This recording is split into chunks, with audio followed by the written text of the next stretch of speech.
This is the IELTS listening test.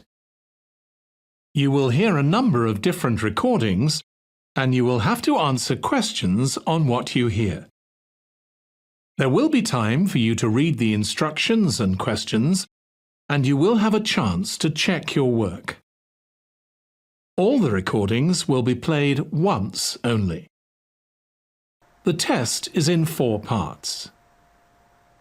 At the end of the test, you will be given 10 minutes to transfer your answers to the answer sheet. Now turn to Part 1.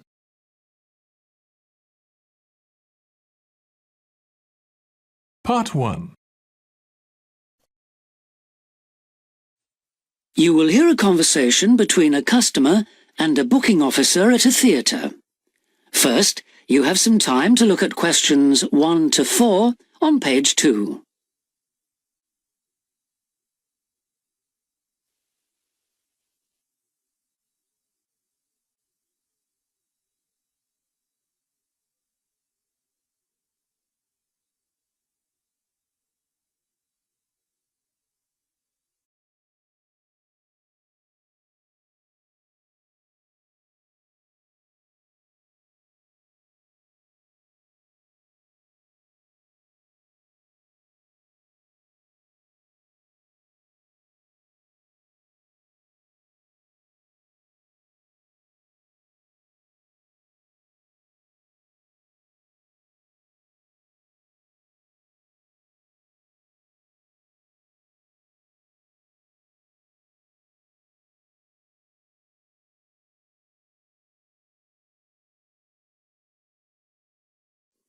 Now we shall begin.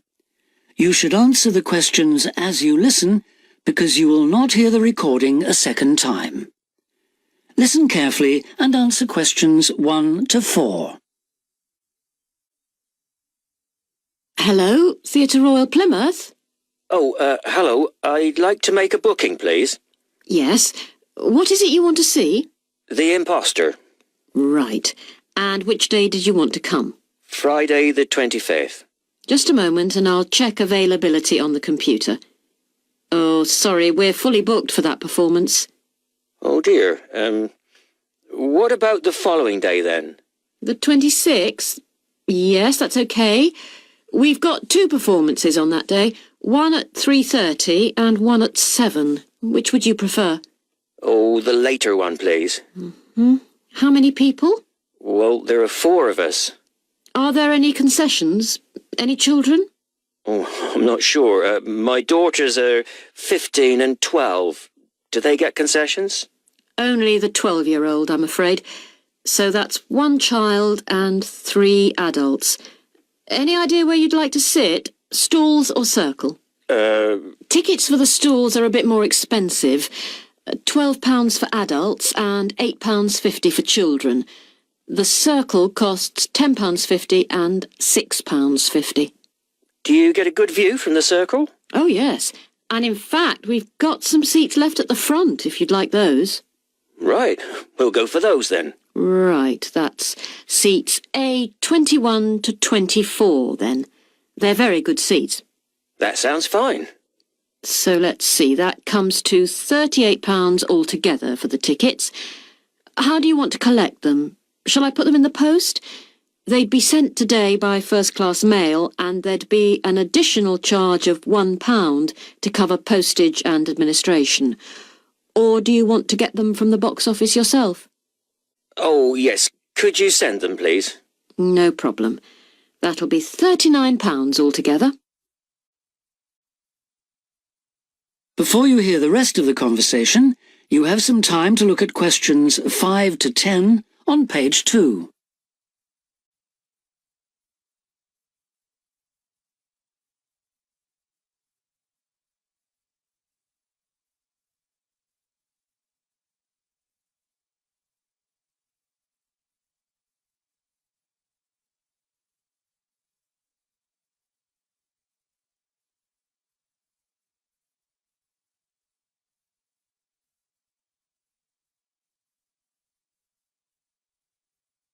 Now listen and answer questions 5 to 10. Could I just take your card details? What kind of card is it? Visa? Switch? MasterCard. OK. And the number? It's 3290 5876 4401 2899. 2899. OK. And the name on the card, please? It's Mr. J. Whitton. WHITTON. N for never or M for mother? N for never. Thank you. And now I've nearly finished, but I just need your address and postcode. Yes, it's 42 South Street, OK. Is that Plymouth? London. And the postcode? It's SW2 5GE. That's fine then. The ticket should be with you tomorrow. Is there anything else I can do for you? Yes, I was wondering if I could get regular information about what's on. Certainly. I can just add your name to our mailing list. Would that be OK? That would be very good. Yes, please. Oh, and there is something else, sorry. One of our group is hard of hearing, and I've heard that you can supply special headphones. That's right. As long as you tell us in advance, we can always do that. I'll book those for you now, and you can just collect them from the box office before the show. Thanks very much for your help. No problem. Thank you for calling. Thank you. Bye.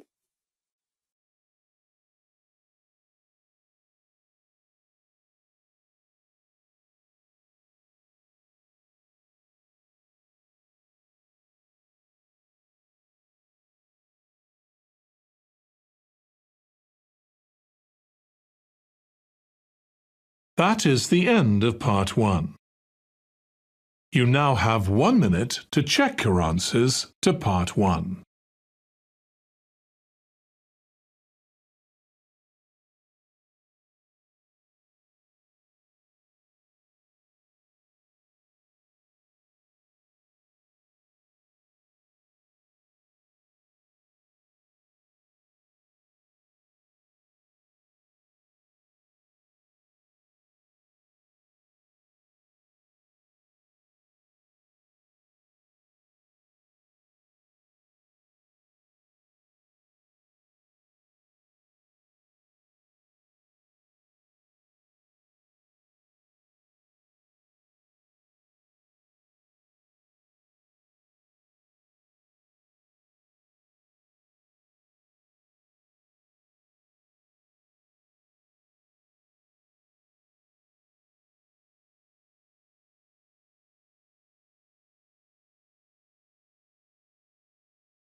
Part 2.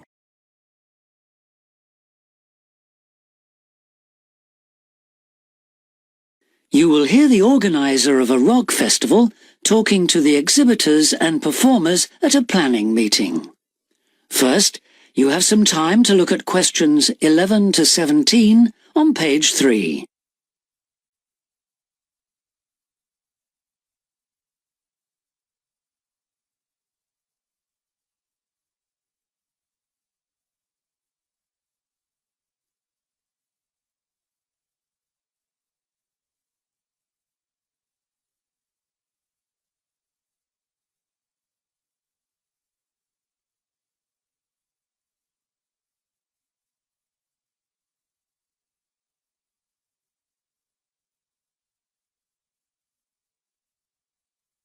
Now listen carefully and answer questions 11 to 17. Good evening, everyone. I'm glad you could all make this planning meeting for what promises to be the biggest and most colourful free rock festival ever held in the Southeast. So whether you're a performer, a craft exhibitor or an artist, we all extend a big welcome to you. Could we turn first to the plan so I can familiarise you with the layout of the site, which, as you know, is an old football stadium. We're really lucky to have so much space this year. You can see the main gate at the bottom of the plan. Have you found it? That's where most visitors will enter. It's also the entrance for those taking part in the craft fair. We've set the stalls just inside the gate on the left in a circle. If you walk straight ahead from the gate along the path without turning right, you'll come to some steps up to the football stadium.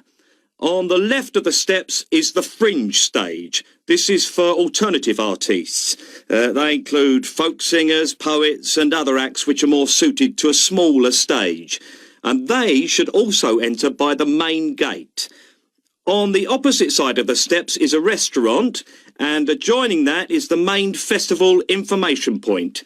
Here you can get extra programmes and up-to-the-minute information about events, and you can discuss any last-minute problems, although we hope everything will be running smoothly when the festival opens.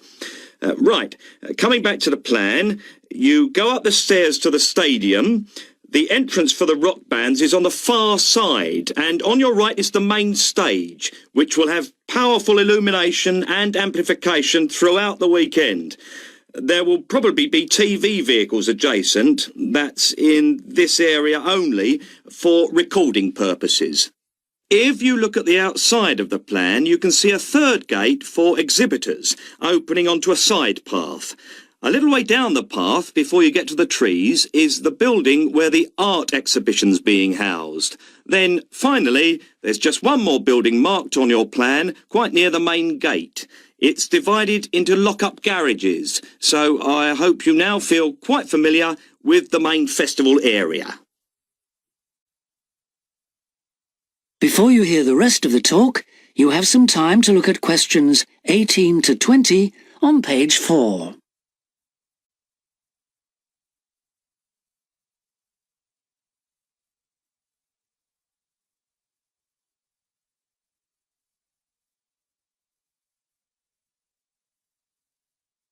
Now listen and answer questions 18 to 20. We also hope that you'll have received your welcome pack. In it, you should find 2 parking tickets for yourself and anyone assisting you, an armband to indicate that you are an official visitor, one of our brilliant yellow badges with the new festival logo, a festival programme, and several sheets of information that we'd ask you to study carefully before the event. Please could you note that all setting up of stalls, displays and so on should be completed by 9:30 a.m. and that, unfortunately, we won't be able to allow any vehicles to enter the festival area after that time. Yeah, it's a big site, but even a few vehicles parked in the wrong place can block the paths. With crowds of people, and we are expecting several thousand, this can merely be a nuisance, but if there's an emergency and access for an ambulance is blocked, the situation will become not just annoying, but also dangerous. And don't forget, it could be your mother or your child who needs help. Several exhibitors and craftspeople have asked us if any provision can be made for overnight storage of tables, chairs and display items rather than having to take them home and bring them again. We're pleased to say that a limited amount of space has been made available in the building near the main gate. You'll be issued with a yellow ticket to reclaim your property, similar to the red parking tickets, so do check you bring the right one. But please understand that this is entirely at your own risk, as we can take no responsibility for items lost or damaged. I think that's all I have to say at this point, but thank you all for your attention.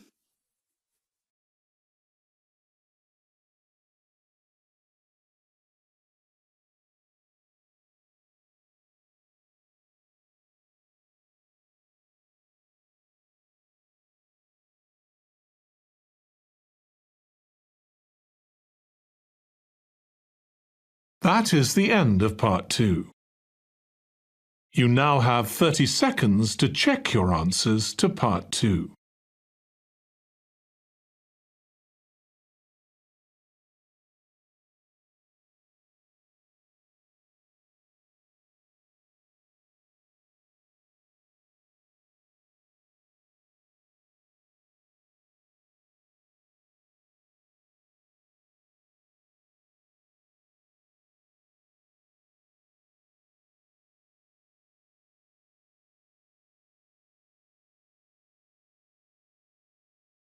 Part 3.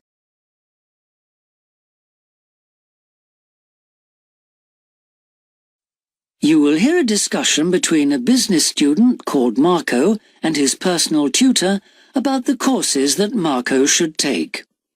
First, you have some time to look at questions 21 to 23 on page 5.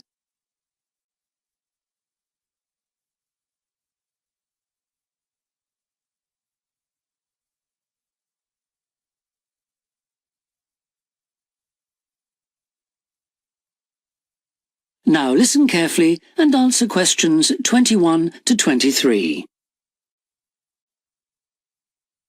Hi, Marco. Come in. Thanks. I've got a bit stuck trying to select courses for next semester. Could you help me, please? Of course. Sit down. First of all, most people just go for the areas of business that they're interested in, but even if something doesn't look very stimulating, it's important that you can use it once you get a job. It's not much good choosing areas that aren't going to be helpful later on. Right. I want to go into management, so I'll need to think about that. And should I start specialising in a particular area yet? I don't think that's wise at this stage. It's better to aim for a wide variety of subjects, especially as management covers so many possibilities. You shouldn't be limiting your choices for later on. Yes, I see. You should also look at how the course is made up. Will you have regular seminars and tutorials, for example, as well as lectures? OK. Some of the lecturers are quite big names in their fields, aren't they? Mm-hmm. Should I aim to go to their courses? Well, remember that the lecturers who aren't well known may still be very good teachers. I'd say we have a consistently high standard of teaching in this department, so you don't need to worry about it. Before you hear the rest of the discussion, you have some time to look at questions 24 to 30 on pages 5 and 6.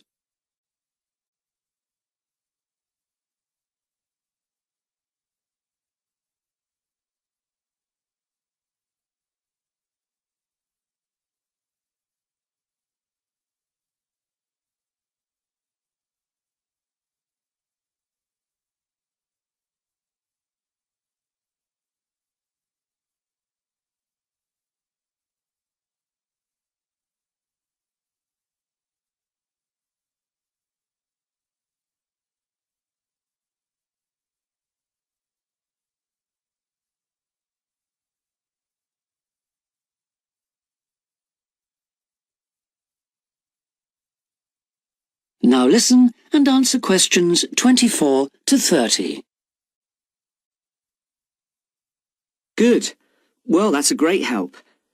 Now, last time we met, you mentioned doing team management, didn't you? That's right. I'm still quite keen on the idea. Mm-hmm. The trouble is that because of changes in the content of various courses, team management overlaps with the Introduction to Management course you took in your first year. So what you learn from it would be too little for the amount of time you'd have to spend on it. I'll drop that idea then. Have you had a chance to look at the outline I wrote for my finance dissertation? I left it in your pigeonhole last week. Yes. Why exactly do you want to write a dissertation instead of taking the finance modules? It'll be pretty demanding. Well, I'm quite prepared to do the extra work because I'm keen to investigate something in depth, instead of just skating across the surface. I realise that a broader knowledge base may be more useful to my career, but I'm really keen to do this. Right. Well, I had a quick look through your outline, and the first thing that struck me was that you'll have to be careful how you set about it, as the way you've organised it seems unnecessarily complex. The data that you want to collect and analyse is potentially valuable, but you'll need to narrow down the subject matter to make the whole thing manageable. OK. I'll have another look at it. I was talking to Professor Briggs about it yesterday, and I got some more ideas then. For part of the dissertation, I was thinking of trying to persuade finance managers from 3 or 4 companies to let me ask them about their company finances. If not, I think I'll have to change to another topic. Well, go ahead then. I could give you some names. Thanks. Now, let's talk about practicalities. Your dissertation must be finalised by the end of May, so you should aim to finish the first draft by the end of March. Is that feasible? Yes, it shouldn't be a problem. I'll need to register for the dissertation, won't I? Is that with the registrar's department? No, it's internal to this department, so you just need to let the secretary know. Do that as soon as you're sure you're going to write the dissertation. Okay. Then, to analyse your statistics, you're going to need some suitable software. If I were you, I'd drop into the computer office and ask them for a copy. Right. So, if I revise my outline, can I...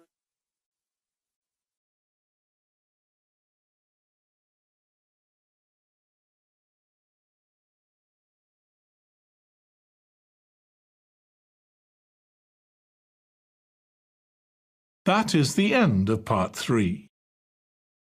You now have 30 seconds to check your answers to part 3.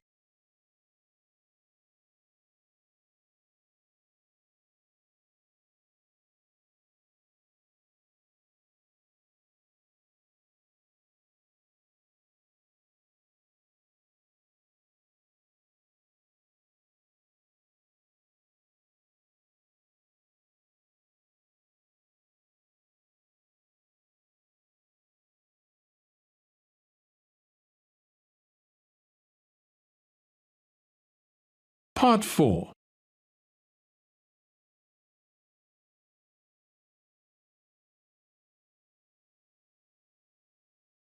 You will hear a talk about a research project on the tiger shark. First, you have some time to look at questions 31 to 40 on pages 7 and 8.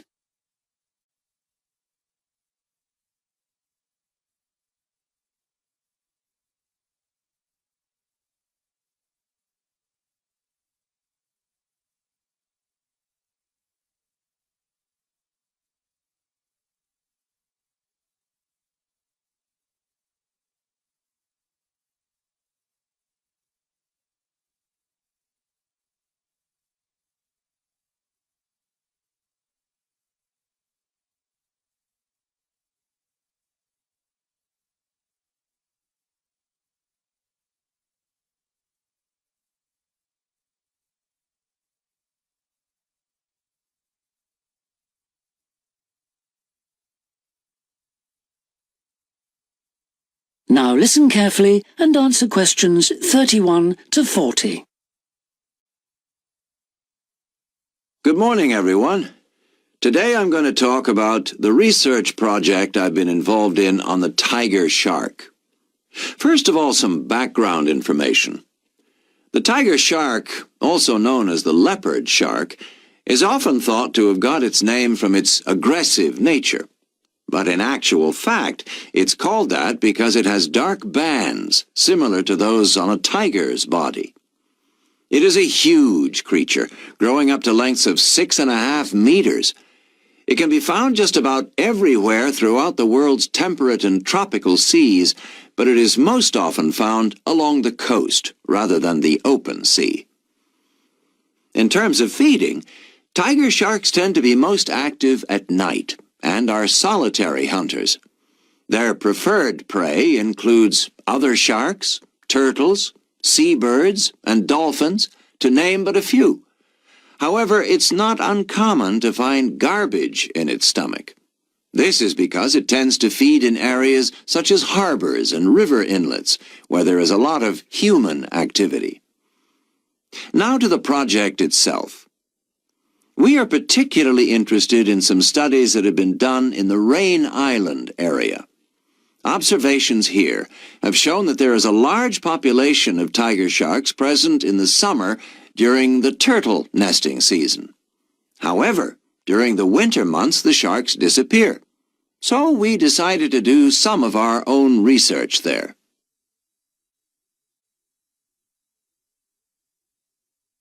The first step was to tag a number of sharks so that we could follow their movements.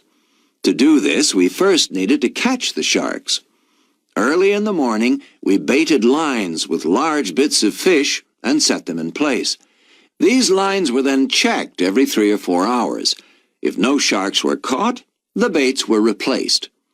Once a shark had been caught on one of the baited hooks, it was pulled in close to the boat and secured so that we could carry out a number of brief activities to aid our research. This usually took no more than about 10 minutes and was carried out as carefully as possible to minimize any stress to the shark. Each of the tiger sharks that we caught was measured and fitted with an identification tag, and also a small amount of tissue was taken for genetic studies. For some larger sharks over 3 meters long, we also inserted into the belly a special acoustic tag capable of sending satellite signals, while on other large sharks we attached a camera to the dorsal fin to enable us to study the behavior and habitat use of the sharks. After this, the shark was released, and we were able to follow its movements. So what was the purpose of all this tagging? Well, while we were already familiar with some aspects of the tiger shark's behavior and food sources, what we hoped to do in this project was to see exactly what factors affected the migration patterns of tiger sharks and whether it was, in fact, food, weather, and reproductive needs. These are some of our findings. On February 21st, a large female shark, whom we named Natalie, was attracted to our research boat at the northern tip of Rain Island and fitted with one of the satellite tags I've just mentioned.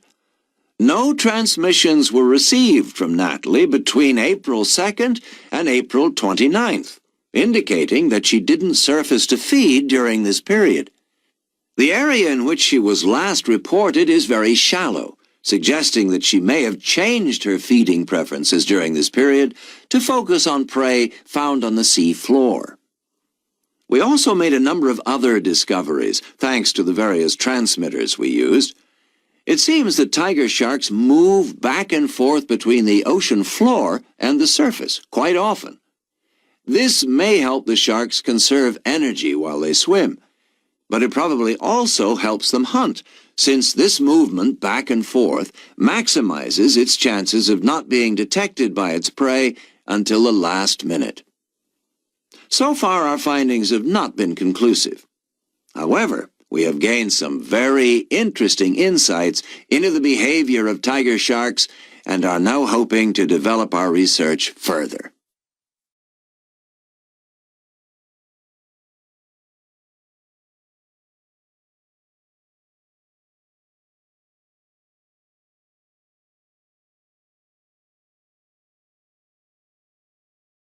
That is the end of Part 4.